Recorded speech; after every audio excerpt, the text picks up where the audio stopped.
Today on the Paul Harrell program, we talk news, culture, and politics with the host of The Wade Show with Wade. Wade Stotts is here. The Paul Harrell program starts right now.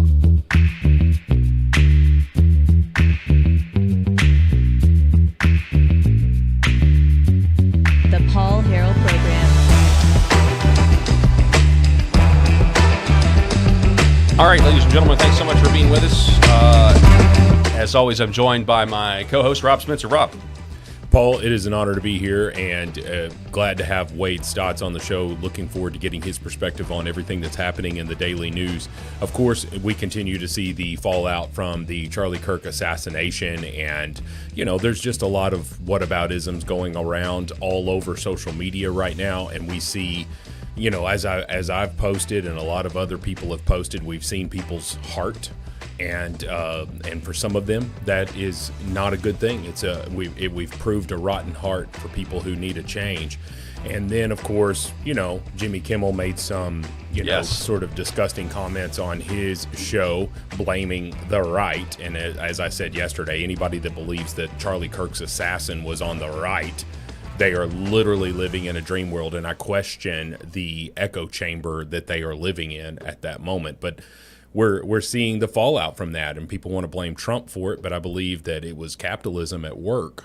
You know, we're going to go into the details of the specifics of that, but that seems to be the one of the biggest topics of the day. So, not in our third seat today, but digitally, remotely, we have Wade Stotts with us. Wade, welcome to the show. Thanks so much for being on. It's a thrill to be here. Thanks for having me, guys. I really appreciate it. I was just telling you this off air, but the way this interview happened was we were looking at a video that you had posted on one of our shows earlier in the week, and Rob was like, "Wade Stotts, I think I know that guy." And I was like, "You don't know that guy. You don't know the host of the Wade Show with Wade Stotts. You don't know him." And then come to find out, you are an Arkansas guy. You're now living in Idaho. So can you just real quick, walk us through, how did you come from Arkansas and in your journey that led you to where you are now? In Idaho, and you have a show that people can see on YouTube, but also on Canon Plus, that subscription service. So take it away. Yeah, so Jonesboro, Arkansas. I moved there when I was 13, graduated from Valley View High School, go Blazers. And then after that, got married, went to college, got married. And then a year after we got married, we lived in Jonesboro for a year. And then I went to Orlando for a little while. And then while I had a job in Orlando answering phones at Ligonier Ministries, I got a call from the Steven Crowder Show, basically. And I just found out they needed an audio guy. I had enough sound experience that I could, fill out a resume, make it look like I was full-time, make it look like I've been doing it for a long time. Mm-hmm. And so just spread that. I got that opportunity, got to do that for 2019 and 2020. And then since then, so after 2020, been in Moscow, Idaho, up in Cannon Press. Wow, that's fantastic. Moscow, Idaho. Yeah. So what's the population? Oh, yeah. Where that's at? I wish I knew. It's growing quite a bit since I got here. Idaho is a desirable state. I've heard a lot of people are like, okay, if you're a conservative, this is the state you want to live in. Well, I hear it's beautiful. Is it? Yeah. It's beautiful. Oh, it's gorgeous. The drive, when we first moved here, the drive up here was just something like I'd never seen before. It was like a postcard out every window. Mm-hmm. But yeah, once we got it, it's more elevation than I've ever lived around before. But yeah, we live in Moscow, Idaho. Moscow's a college town. It's where University of Idaho is. And so it's it's in the past been kind of a blue dot in the middle of a red state. So it's got its own kind of culture war history. So the lines, actually, one interesting thing about living here is that the lines here have been drawn for quite a bit longer. So the Christians here are very Christian, and the leftists here are very leftist, and that's been the case since way before I've been alive. And so the culture war hot here, and so people kind of knew when the culture war kind of went national, how to handle it broadly. So it's been a cool place to be for me. Well, no, sure. I mean, and I talked to you off air, but I mean, you go to is it Christ Church there in Moscow, correct? That's right. Yep. So, yeah, I mean, I'm very much aware of who Doug Wilson is. Appreciate a lot of his work, especially during the COVID years. Excuse me. He was saying so many things, in his on YouTube. that all of us were thinking. And it was really refreshing and helped kind of conceptualize what it was we were all living through. And obviously, you've had this recent, I don't know, was it a month ago at this point, Wade, where we had one of the mainstream media, was it ABC, CBS, NBC, one of them did like a profile on Moscow and Christchurch. An expose. Yeah. And, and then, of course, Pete Hegseth, who's a member of the CREC, that's the denomination. So certainly, I mean, there's a lot of people on the right that are very much aware of what's going on in Idaho there. Oh yeah, and it was CNN, by the way, and when they came out, I just thought, because they've done plenty of sort of weird profiles of here are these crazy people who live up in North Idaho, but this one, I just thought of it as one of those other things that they did.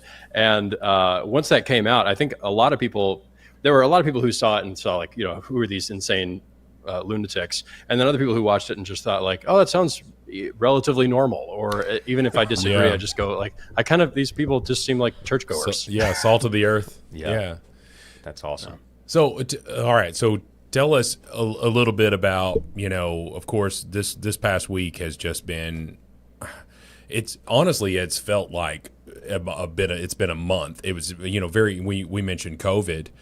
Someone had posted in March of 2020, and I thought it was just so absolutely spot on. They're like, hey, just so you know, today is March 86th, right? 2020. Because do you guys remember, like, the world stopped turning in mid-March of 2020, and then what we were doing? We're just sitting at home, and we're just like, okay, well, I hope we got enough toilet paper and all that stuff. It was kind of chaotic. And I think that there was a little bit of a feeling of that last week when Charlie Kirk was assassinated, and like Paul and I spoke about, we went on air 45 minutes. We went on air 15 minutes after he was pronounced dead. And Paul had sent me an original, or like the first video, which was a long shot of it, and it, you could see his head fly back, and you're like, whoa, that doesn't look good. Hopefully that was a grazing shot or something. And then, of course, we saw the up close where it was just gruesome, and Paul just said there's no way he's going to make it through that. And so a lot of us, especially on the conservative side, were instantly heartbroken and instantly had just this sick feeling. Take us through your reactions and how you got the news and all of that. Yeah, I think probably similar to the things you guys are talking about. Charlie was here. He was here about a month ago, and he did a show on Canon Press. It's a show called Man Rampant, or Pastor Wilson Interviews People. So he was in town and came in, and we, a lot of people here, I think some people had dinner with him. But yeah, it's the kind of thing where when you see this, even if you watch the video and you realize, oh, this is not good, I don't think he's going to make it, you still have at some level the question in your mind, like, oh, but maybe he's okay. Maybe there's again, that denial just hits right at the beginning. Sure. Where you go, like, well, Charlie, he was fine 20 minutes ago. How could he not be fine right now? And so, yeah, I think that hit me first. But I think broadly, the way that, as you mentioned before, the way people have reacted to this has shown really who they are. It's the lines, I think, are as clear as I think they've been in my lifetime. We've already talked about COVID. We've already talked about 2020 in general. There were plenty of things that during that year, I think, drew lines for people. And I don't know. I'm sure that the lines will only get clearer from here. But this is another one of those where things just, again, everybody kind of lined up. And it's tragic that we have that we live in a country that's like that, where everybody sort of then says what they're expected to be saying. But I guess I'm still sort of processing the actual news itself, but the implications of it. I watched Walter Kern, who I'm a big fan of. He talked with Megyn Kelly this morning, and he talked about how in the history of civilization, true martyrs are the people who impact the world the most. They're the most important figures in history. And he said, as a dad, he's getting texts from people that he knows, or friends of his kids, or people who know him, and they're asking him questions about the Bible. And these are things, he said, these are people I didn't even think they knew what a Bible was. But they're asking him questions because I think, so he said, I expect revival. This is not just a political assassination, but it's also a Christian martyrdom. And I think a lot of people have highlighted that. But I think the important thing to realize for that is that Christian martyrs and Christian martyrdom does have effects in the world. It doesn't, calling it a Christian martyrdom doesn't just mean, oh, it's really sad for that reason, but it also means this is how it's going to function. It's going to function as a world-changing sort of cornerstone event for a lot of people. And that's my prayer. I hope that people are inspired to act like Charlie with how much he loved his family, but also in boldness for what he believed. And just all the people that Charlie at some level made feel like they weren't alone. I think that was something that a real service that he did. And those people aren't going away.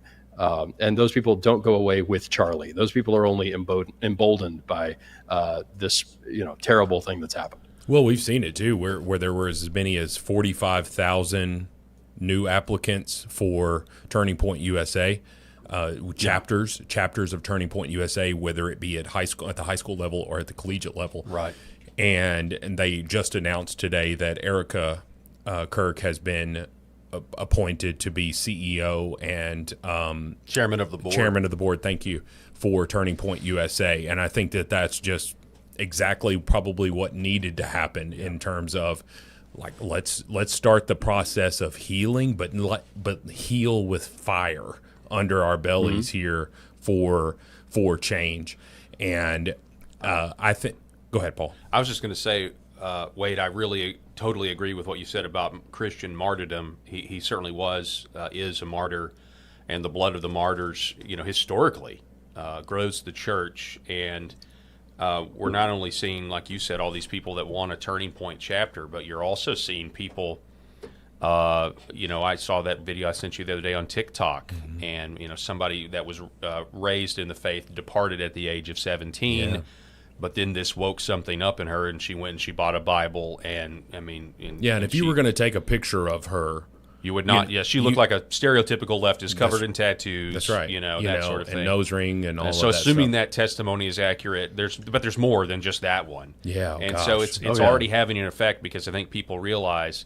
I knew who Charlie Kirk was, obviously, and I followed his work, but I wasn't, just like I didn't constantly want to find out where Charlie Kirk was. But when he passed away, it was devastating. Feelings of rage, feelings of sadness, and really that, and then just rinse and repeat, like all week. Yeah. That's what happens. Wade, you mentioned that he was recently on Man Rampant. I don't know if this is the exact clip, but I know Cannon posted this on X earlier this morning, and I feel like it's really powerful, because it does highlight spiritual sickness leads to cultural sickness, leads to a political problem. So I'm going to play that here and get your reaction. Here it is. Spiritual problems manifest themselves into cultural problems that then become political problems. So it's kind of a three-pronged issue, but of course at the core it's spiritual.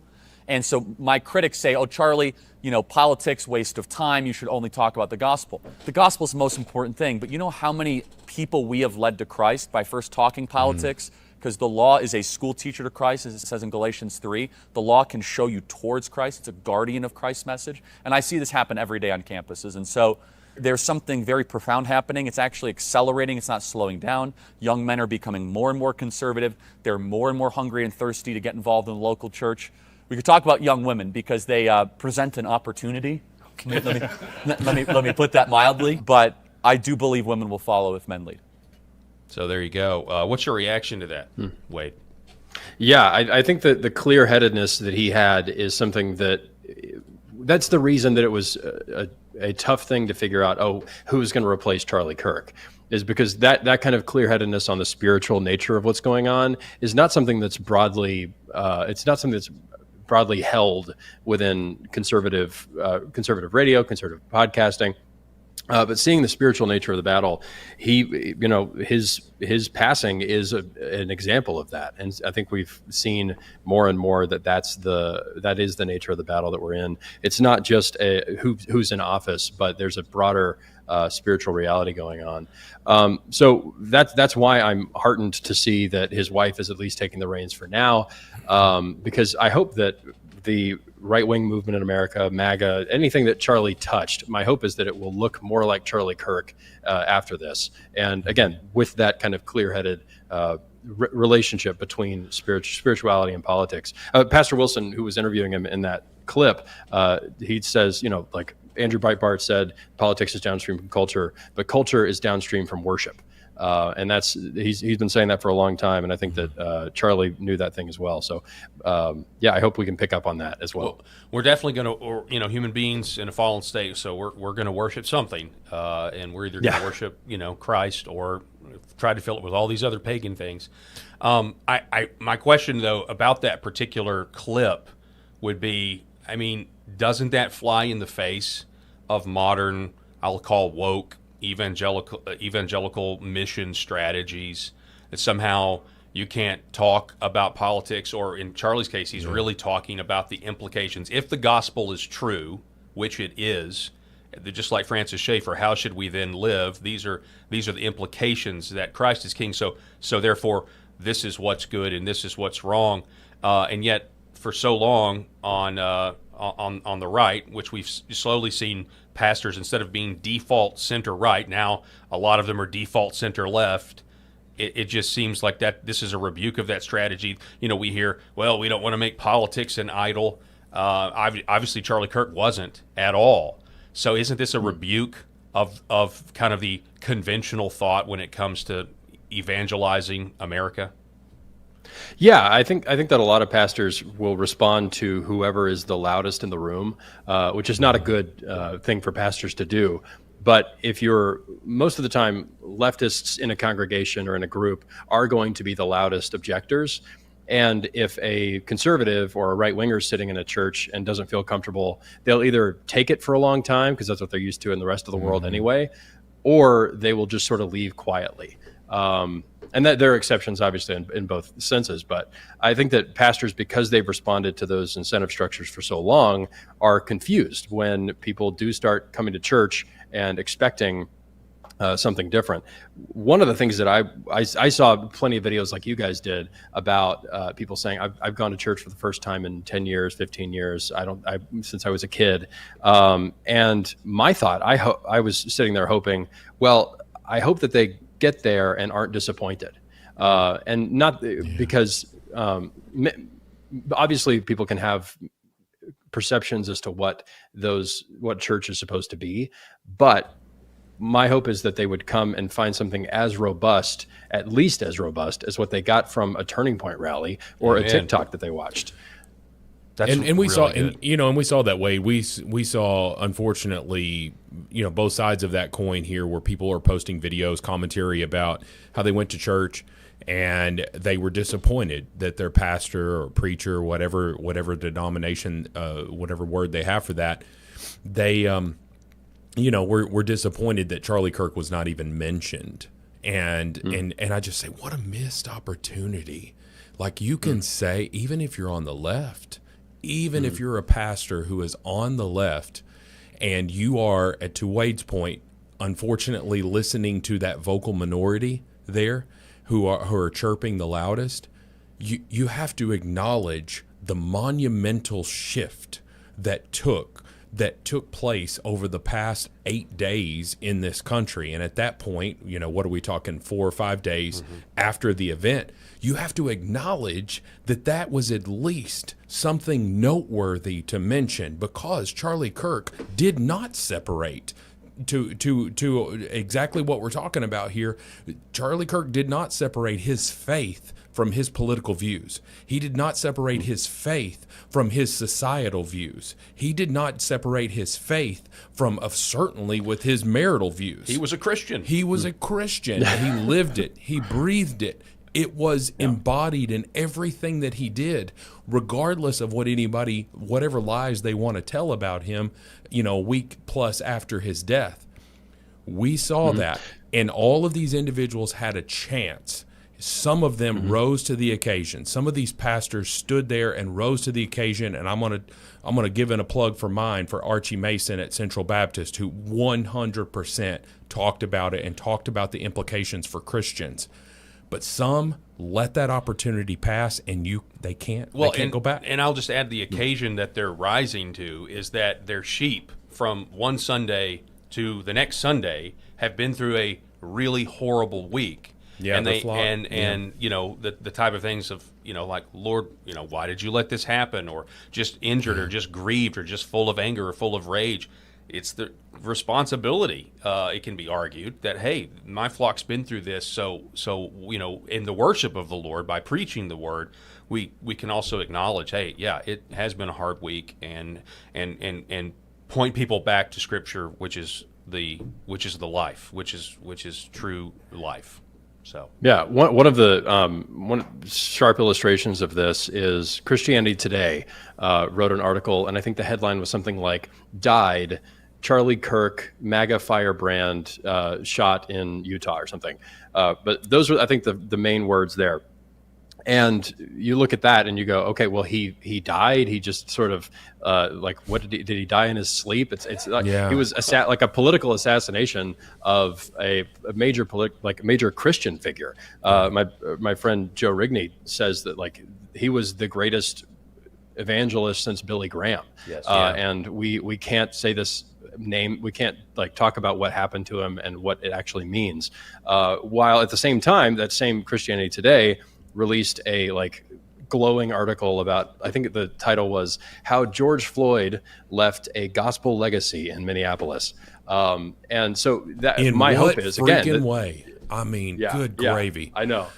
Yeah. So these guys who are buying suits for the first time and deciding they're going to go to church, my hope is that they're not the only person wearing a suit. My hope is that they're not the only person who thinks that their Christianity has something to do with the rest of the world and the rest of the way they think. They shouldn't be, again, getting something that's more robust over the internet. I completely agree, and that's kind of the point or the motivation. As I read Megan Basham's book, Shepherds for Sale, that was like one of the key points of why she's making the book. She gives her testimony, how she was a wayward college student, not living the way she should, and yet then when she finally went to church, it was a good, sound, gospel-oriented, biblical church, and she was actually given instruction and discipled and, told about sanctification and all that. And her fear is the Marxist safe space that has obviously been carved out in modern American churches now, whether it's in churches or paraministries or something like that. She's worried that somebody in her shoes now, when they go to church to try to seek the truth, if they're woke and they're not they're not doctrinally sound, then they're not going to get what she got. So. Yeah, C.S. Lewis talked about how the most vociferous unbelievers, when they convert, so if any story where an unbeliever who hates God verbally and vocally converts, they never convert to squishy, moderate Christianity. They tend to try to find the straightest stuff, or the best stuff that they could find. And people who are trying to appeal to people who hate them or appeal to people who are unbelievers would do much better to have the most consistent Christian worldview that they can and speak unapologetically, again, the way that Charlie did. Yeah, I mean, it's kind of like if you're ill, just for a simplistic way to put it, if you're ill, you're not going to go with the medication that's just going to make you feel a little bit better. You're going to go with the medication that actually cures you. So when your pastors are playing the middle of the field here and just sitting on the fence about this because they don't want to offend this person, because we got to remember that these pastors are employees. A lot of times they work for an entity, and there's always a governing board, someone who can fire them.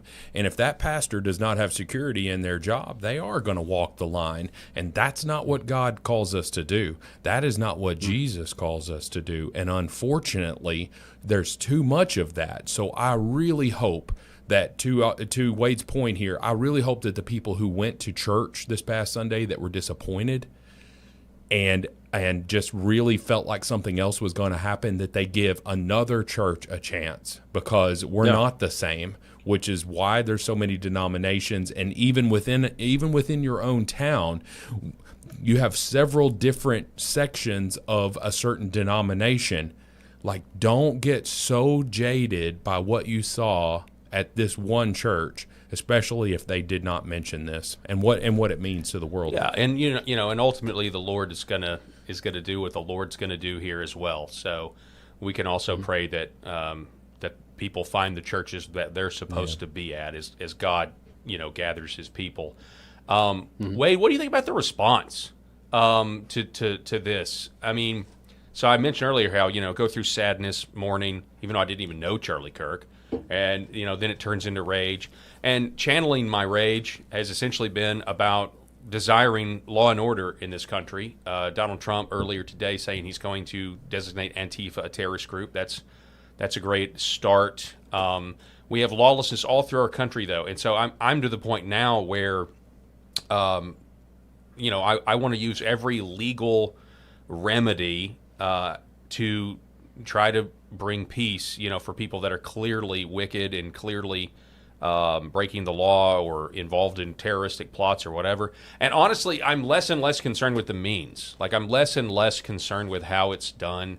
And I hate to say that, like the libertarian, not a libertarian anymore, but the libertarian version of me in 2009 when I started in talk radio would hate the 2025 version of Paul, but there's just so much he wouldn't understand. Well, so much has changed. He's just I was so stupid.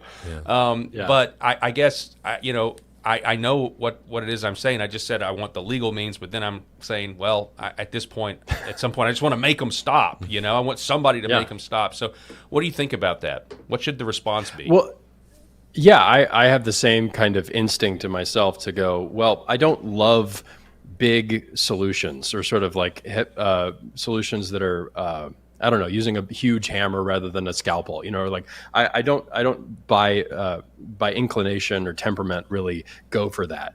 But at some level, there's living in the world that you wish existed, and then living in the world that really does exist, and recognizing, okay, well, I would rather the problem be fixed than my ideal situation happen. So like I'll follow all my ideal processes, or I can fix the problem. I'm gonna pick the fix the problem option.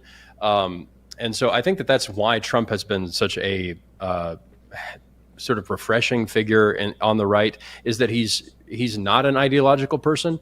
He's not a guy who is a slave to certain processes or things like that. What he wants is just to solve problems. He's just a guy like, okay, well, he wants to negotiate, he wants to fix things. And I've been encouraged by that, to see like, oh, it's not just about winning a debate. It's not just about being the most ideologically consistent. It's about actually trying to see what the problem is, see what we can do to fix it. And maybe there are some non-ideal ways, but we don't really live in an ideal world. Part of you're spot on, Wade, and part of his problem, Trump, seems to be that when the law gets in the way of the problem that he's trying to solve, like he's got a solution and the law is getting in the way of it. Now, I believe that's a good thing. Or the courts, though. And whether the courts are actually the law these days, that's a totally different scenario there when you realize that. But anyway, so you're so spot on when you say that, because Trump just says, here's the solution to this, and then they've got to figure out a way to make it work within the confines of the law. And that, unfortunately, irks a lot of individuals. And I think that, luckily we've got 3 more years of these solutions. I don't know what's going to happen in the midterm. Historically speaking, the party in power will lose power, or at the least will lose seats. And if that happens in the House, then what are we going to have? We're going to have impeachment number 3, likely. And I don't think the country wants to go through that, especially after, the first time around. And you guys can make some comments on that, but I really do want to ask you this, Wade. Obviously you're a big creator here. You've been on Fox News. You've been featured on Fox News here. Have you been concerned about your safety in the past week? Not exactly, no more than usual. But I totally understand why people are. I mean, you mentioned Jimmy Kimmel in the opening. The fact that that guy goes on TV at night and says that well, MAGA not only was the problem, and like Charlie Kirk's not the only problem. MAGA is actually responsible for Charlie Kirk's death. And so many people have been saying that in different ways, but he said it in a pretty stark way. So at a time when MAGA is already on edge, he doesn't just blame Charlie for being the way he was, but also blames the shooter and acts like he's on Trump's side at some level. I've got the audio. And let's listen to the audio. Here it is. We hit some new lows over the weekend with the MAGA gang desperately trying to characterize this kid who murdered Charlie Kirk as anything other than one of them and doing everything they can to score political points from it. In between the finger pointing, there was grieving. On Friday, the White House flew the flags. So he's actively deceiving his audience there, and now, of course, he's been pulled off the air. Wade, is it okay? I believe this. I think it's okay when we do it. That's where I'm at. It was like, yes, but they were wrong. We're right. It's okay when we do it. That's where I'm at. Yeah. Well, all that is just having the courage of your convictions. So it's just saying that, oh, you were trying to cancel me for bad things, and I'm trying to cancel you. You're trying to cancel me for doing the right thing, and I'm trying to cancel you for doing a bad, evil thing. So yeah, you can say, well, what if they say the same thing? Well, then they're wrong. You have to be able to say at some level, like the people that are against me and that want me fired or dead, etc., are wrong to want that. And I'm in a different moral category because I'm trying to do the right thing and not So my objection, I think the problem is that some people objected to cancellations in the past on free speech grounds. Oh, it's free speech. Anybody who says anything should be protected. But there's always going to be speech that's objectionable, and not just objectionable, but in some cases illegal. That's not, anybody who defended a sort of free speech absolutist position in the past to try to justify not being canceled is in kind of a tight spot right now. So I understand why they're trying to justify it. Well, this isn't really canceling. This isn't really that. But what it is really, it's fighting back. It's called return fire. And yes, we do believe that our cause is more righteous than their cause. Well, and we've seen that in the past where Republicans, and I think conservatives here show frustration with our Republican leaders, our conservative leaders, because you're like, where is your backbone? Where, for lack of a better way to put it, like, where are your balls, man? Like, you need to step up to the plate here and actually fight back against these Democrats. And, we're trying to fight back with civility. And I was like, okay, so you're trying to be civil with someone who wishes you dead. Yeah, those things aren't the same. And everybody wants to talk about Melissa Hortman over the last, the past week, the Minnesota Congress lady who was murdered. And for voting with Republicans. For voting with Republicans, allegedly. We don't know that for sure, but, allegedly that stuff is coming out here. And everybody's like, well, what about that? What about that? What about that? What about that? And you're just like, bottom line. Show me a post where a conservative celebrated that death. Show me a post where anybody was doing a dance, and that insufferable woman that I've been talking about, the thoughts and prayers for Charlie. Okay, her husband is rethinking his life choices at this point. But anyway, so like everybody wants to say, well, what about this? What about that? What about this? And you're like, okay, that is a tragedy. Charlie Kirk is a tragedy.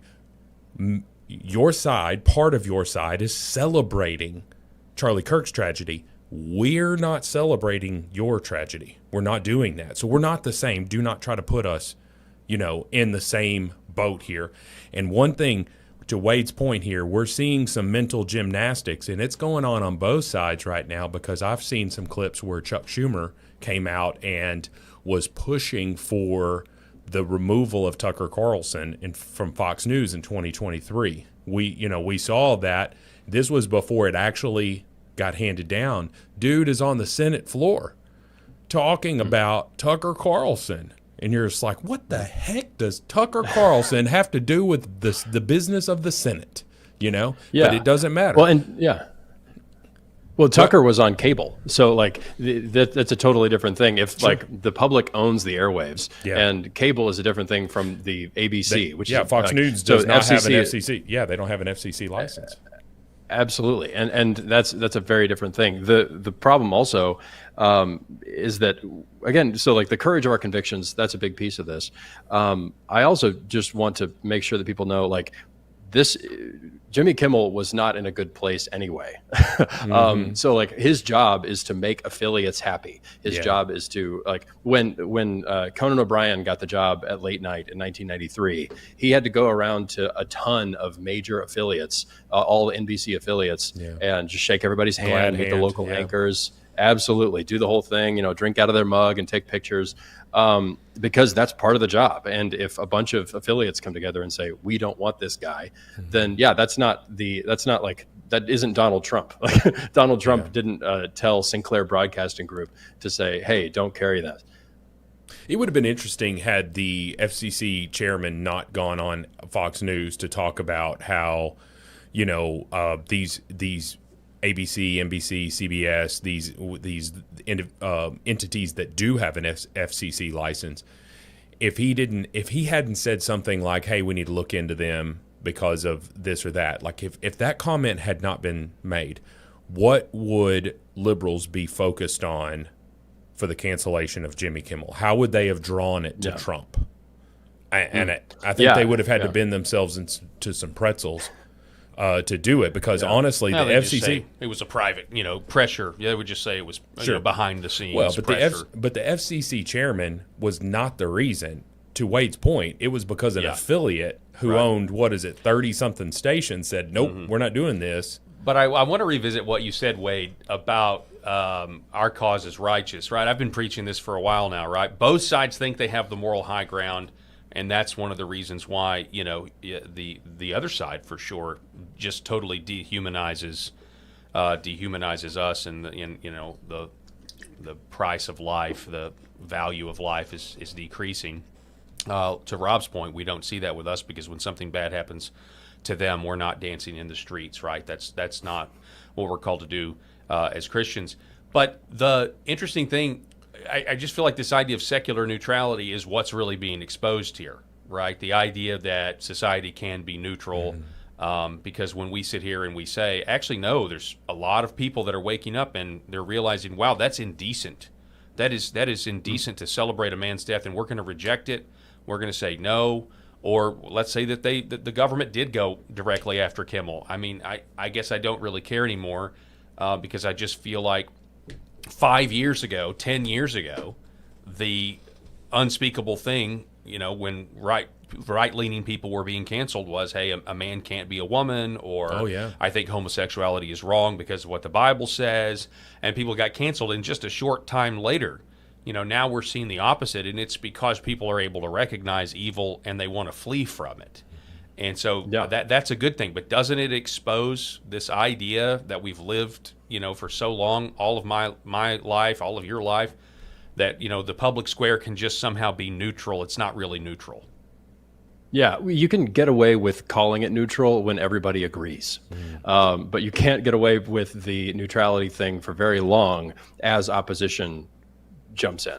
So recognizing, yes, there are people who want other people harm. So like sometimes when that kind of thing happens, a situation becomes political. You've got, and the idea of neutral politics is such a strange thing. Like politics is inherently a fight. It is inherently I want this and I don't want that.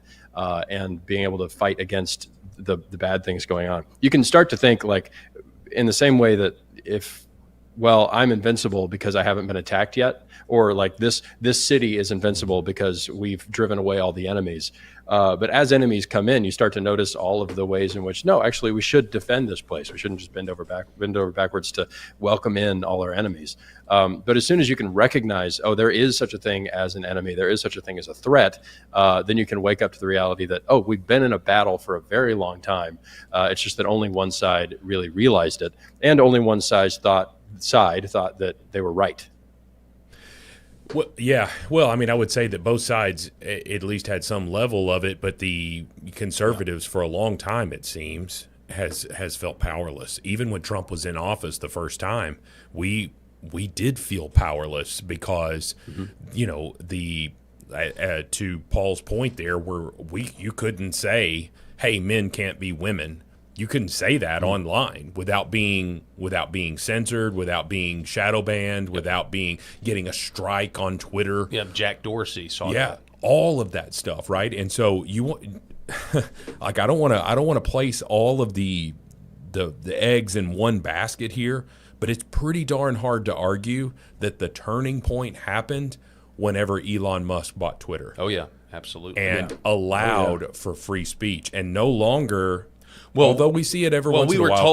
We were told that we were the minority. Oh yeah, you know what I mean. I'm just talking about the basic trans sanity type stuff. You know, like because of BlackRock or Vanguard, because you had every professional sport, NFL, NHL, NBA, all telling us the same thing. Hollywood, the music industry. I mean, we were basically being gaslit for the last 10 years, telling us that the rainbow was not only good but preferable. Mm-hmm.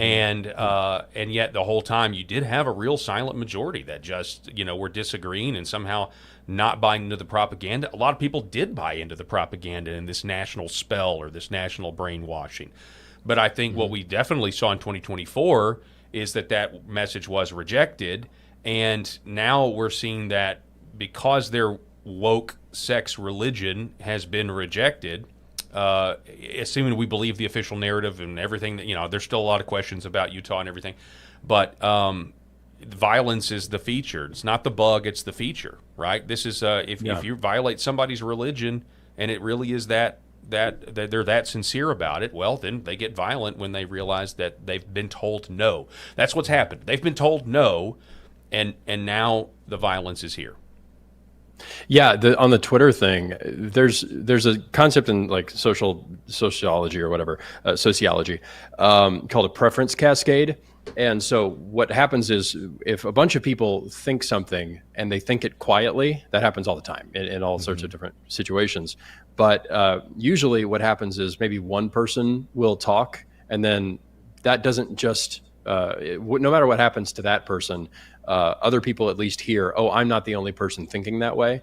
And then gradually it becomes a movement where people start lining up and going, oh, and they realize how not alone they actually are. But the thing that all this censorship did was essentially just prevent a preference cascade from happening because people couldn't hear each other. They couldn't talk to each and hear, oh, yeah. Go ahead. It was like isolation. We are isolating you as a conservative. We're going to put you over here on this island. Like, you're the only one with these bigoted thoughts. You're the only one with these racist thoughts. And then once in a while you'd see a Trump rally and it's full. And you go, whoa. Yeah. You're like, okay, wait a minute. There's more people here. Mm-hmm. I'm not alone. Yeah. While we have you, because I know we only got about 8 more minutes with you, Wade. We're talking with Wade Stotts. If you're just joining us live from the Wade Show with Wade, fantastic name of a show, by the way, love it. Thank you. So Barry Weiss tweeted this or posted this. For those on the right who might like what they're seeing from this FCC, assuming that narrative is true, which we don't think they didn't do anything, though. I know, this is the affiliates. But listen, remember that Democrats will wield this power again. To where Michael Knowles responds by saying, so if I have this right, Republicans should not use the power they currently have in pursuit of justice and the common good, i.e. govern, because Democrats might one day again have and use power to undermine justice and the common good, as they always do. I'll take my chances. I think I completely agree with that because, I mean, they're going to do it anyway. And honestly, this really puts the onus on the Trump administration for the people that framed him for treason or the people that, committed COVID crimes or whatever the case might be. Like, if those people are not arrested and convicted, which is a big if, the conviction part, I mean, if they do get back into power, they're going to have no incentive to do anything differently, and the criminality continues. And again, it's in both parties. And so for the benefit, I mean, I've really been telling people this, like, I mean, if they fail at this or if they pull their punches and they do get back in power, I mean, the outlook is really, really bad for us, for Christians in particular. Well, I love the idea that the left canceling people is some hypothetical. Like, can you imagine if the left ever canceled someone? Oh, I can't imagine. But perish the fault. Or, Yeah, or if the left chase people around or use the Department of Justice in ways that we don't like. Yeah, arrested never. a president 4 times. Speaking Greek right now, Will Wade. Yeah. Oh, can you imagine if that were to ever happen? But yeah, like we're just punching back, like, and we're trying to punch back. We're trying to fight fair, and by fair, I mean just do it the right way, do it in a way that's like actually attacking something that's bad. But yeah, the fight has already begun, and we're punching back. We're returning fire. And anybody who acts like the person who's defending themselves is the aggressor. I would definitely question Barry Weiss's, her calculation of this situation. There's a video of it. Is basically just this shirtless drunk dude, and he is he's trying to attack this other guy with a gun, right? And the other guy is like he's backing up, and of course, the drunk shirtless guy. He's not so intoxicated that his faculties are completely gone. Dude has got a fighting stance, and he's about to try to do some damage. And the guy with the gun says, "I'm going to drop you. Don't come any closer." And the guy with the gun is backing up, as much as he can. But then he finally stops and stands his ground. And just as this guy is coming in to take this swing, one shot to the belly, and this guy goes down. And I clicked on the comments, and there were several comments that were like, "Oh, the guy with the gun is just a wuss. He's a punk." And he's like, he didn't have a gun, so he shouldn't have had one. And I was like, okay, so you're saying take your chances with hand-to-hand combat and losing control of your gun that you have for an aggressor who is coming after you. It's not like the guy with the gun was the aggressor. This drunk shirtless dude is going after him, right? And I was like, that just goes to show the mentality of you shouldn't have done this, right? Because that wasn't fair. That wasn't equal to exactly what Barry is trying to say here is like, well, you know what? What if the next time that other person has a gun? Well, okay, well, they might. And I'm not going to sit here and wonder. And I'm 45 years old. I'm 6'4". I'm 260 pounds. I lift weights every day. I could probably still throw a pretty gnarly punch. But if I'm facing someone and I've got the great equalizer on my side here with this gun, I'm not going to sit here and tangle with you, man. I'm not going to sit here and tangle with you. And so you use the power that you have. You use it when you have it. And you don't sit here and think about, well, what if, if I use this power, somebody might use this against me one day. No, you use the power that you have and take your chances, to Michael No's point. Yeah, well, and I think that this is also an illustration of the fact that it is a bad thing. It would be a bad thing if the left did that. So like in the future, if they were to come back and continue to do the wrong thing with a bunch of power that they've been given, that would be a bad thing. Sure. But that doesn't stop you from doing a good thing. Well, yeah, of course. And, what are the checks and balances? And that's the legal process. And the Democrats have proven that they're going to file all of these frivolous injunctions as much as they can. So. Wade, man, I really appreciate it as we wind things down because I know you got to run. Kind of going back to what we talked about at the top. I think this is the most important. Within this tragedy, and as I was really upset, I guess I was really upset on Monday again. It was like reliving this, and I had a friend just tell me, Paul, because I read the headlines all day. I'm sure you do too. I mean, it's I've got to put the phone down sometimes and quit doom scrolling. But he was just like, man, you just need to open your Bible and you just need to bathe in, the sovereignty of God. You just need to bathe in the fact that the Lord is in heaven and He's in charge of everything. So that's I know you agree with that, right? But we pray that the Lord uses what happened, this tragedy, and what the devil meant for evil, the Lord can use it for good.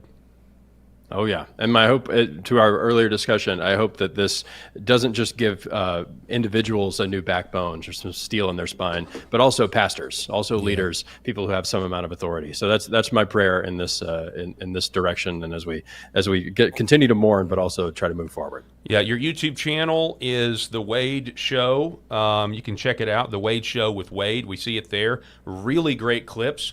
really great production value as well. And again, you have a show as well on Canon Plus. And so if people wanted to go to that and subscribe, where do they go? Yeah, canonplus.com. If you want your first month for 99 cents, you can use code WADE99. I do a weekly podcast there. I've got an episode coming out later on today. Thank you, Wade. We appreciate it, sir. God bless you. We really are humbled that you're here with us. Have a great night. Yeah, it's been a pleasure. Yes, sir. Absolutely. So anyway, folks, that was fantastic. Really appreciate it having Wade on. Really cool to see someone from our area as well doing so well as Wade. From Arkansas to Idaho, man. Yeah. I mean, and what a great find. I just crazy how so cool, right? We're just going through this show and you're like, I know that guy. Like, wait, I know Wade Stotts. I know Wade Stotts. And it was the same guy. It's amazing because our algorithms are conservative. It's amazing that I haven't happened upon his stuff because he's got a huge following. So, and he's got, of course, all of these, he does the show and all of that stuff. And then I've seen clips of him go on Fox News and debate. And so that was really cool to see. So he's doing phenomenal. He's a young guy too. I think he's at this point, what is he? Early 30s, I would say at this point. I'm not sure exactly how old he is. Significantly younger than me. But anyway, super smart guy, really even keeled. He's not going to be Sean Hannity there. He's going to be more of a Brett Baer kind of guy. Here is MSNBC's Chris Hayes on Kimmel getting fired.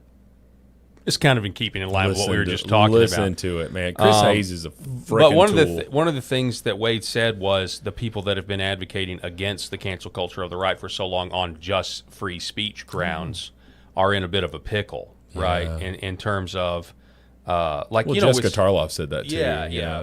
But some of this stuff is. It really wasn't about free speech at all, right? No. Like when you look at, back in the day, if you think of going back, 70 years or a little, and somebody was trying to demand that you bake a cake or something like that, a judge would have just thrown that out on his face. Like, just wouldn't even consider the merits of First Amendment or any of that. It would just been like, this is immoral. Right. Like, so I'm dismissing it based on that. Like, I don't even have to get to the law. It's immoral. So go ahead. And you've seen so many of that stuff, and it's like, okay, what are the limits on what we're forcing people to do in terms of business owners with the cake and all of that stuff? Yeah. Or you put two groomsmen up there, or two what do you call them? Two grooms, like the statues or whatever, and you're just like, oh no, you've got to do that, right? You've got to be. You've got to make the cake. And here's my thought, just make the cake. That's what I would say. But at the same time, I don't own a cake business. Right. Right. So it's like, I don't mind sitting here judging. But if I go in there and I'm like, hey, I want a penis cake, and I want it to look like it's urinating on just something ridiculous. Just try to think of the most absurd thing ever. And a person's like, I'm not doing that. Yeah, that's lewd. It's indecent. It's lewd. I'm not doing that. And you're just like, well, you're a bigot. Yeah. You're a bigot, and I'm going to sue you. I'm going to sue you. And you're just like, okay, where are the limits here on this stuff? That's right. It is okay for us to hold something up and say that it's wrong. I want to say this. So all of the individuals, again, going back to what I said with Wade, the people that are bringing up Melissa Hortman, and I hope this clip finds it into their news feed and all of that stuff. You're bringing up her death along with her husband. That was a tragedy. Okay, whatever that guy's motivations were, we know he used to work for Tim Waltz, but some people are saying that he turned, all that stuff. But they're also saying that the shooter of Charlie Kirk was on the right, which so it's hard to really just try to say all that. But let's just look at it from what the facts are. A man murdered a Minnesota congresswoman, right, and her husband, and we none of us on the right celebrated that. Someone murdered Charlie Kirk, and plenty of people on the left celebrated it. So we're not the same. Let's start with that. And then the individuals, I want to look at coldly and as definitively as I can, that are saying it is wrong for these people who had defamatory things to say about Charlie Kirk, who were celebrating his death, making these videos and just grotesque things, vile things. It is wrong for them to be losing their job. I want to ask you, I'm going to give you this scenario. What if someone murdered the Reverend Al Sharpton and left a text message string that said, I'm tired of all of these black advocates here. We've got too many black people in the world spreading this hate and all of that. I think that was wrong. And then all of these people on the right were making videos like, ding dong, Reverend Sharpton's dead. Hallelujah. I'm so glad that he's dead. One less black person in the world, all of that stuff. Would you be advocating for those people to lose their job? 100%. Of course you would, as decent conservatives would be as well. We would 100% be standing beside you saying that is wrong. We do not subscribe to that. That is vile stuff, and that person deserves to lose their job. They are negatively affecting their business and their family and their country. Yeah. Okay? So all of that. So you're looking at what people are saying about Charlie Kirk, and you're saying, oh, it's totally wrong. He's not a martyr and all of that stuff. But if the shoe was on the other foot, which Reverend Al Sharpton is a big name, or he certainly used to be, but he's still a big name. I mean, can you resist we much? Yes. If anybody 35 years and older knows who Reverend Al Sharpton is, right? Yeah. And so if he was to be assassinated at an event, and I would call that an assassination, I think he is a big enough person there that that would be an assassination. If he were to be assassinated and people on our side of the political aisle were celebrating it, I'd be standing right next to you of saying, course. get rid of all of these people. And look, I know we talk. I know this show's about us talking, and I'm all for a good. But like, I'm to the point now where it's like, I think they're so far gone. Like, I don't even want to debate the counterpoint with them, because I'm just like, let's just. You're not going to see logic. Yeah, it's just like, I just want to speed past them. Like, moving on. You're outraged. That is, Swat makes no off. sense. You don't make any sense. The guy that was the best at trying to convince you is now in a box. Yeah.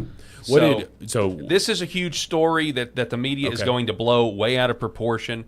I am told by a source that will go nameless that this was a suicide, but leave it to ABC News and everything else. A black man was found hanging in a tree at Delta State University in Mississippi.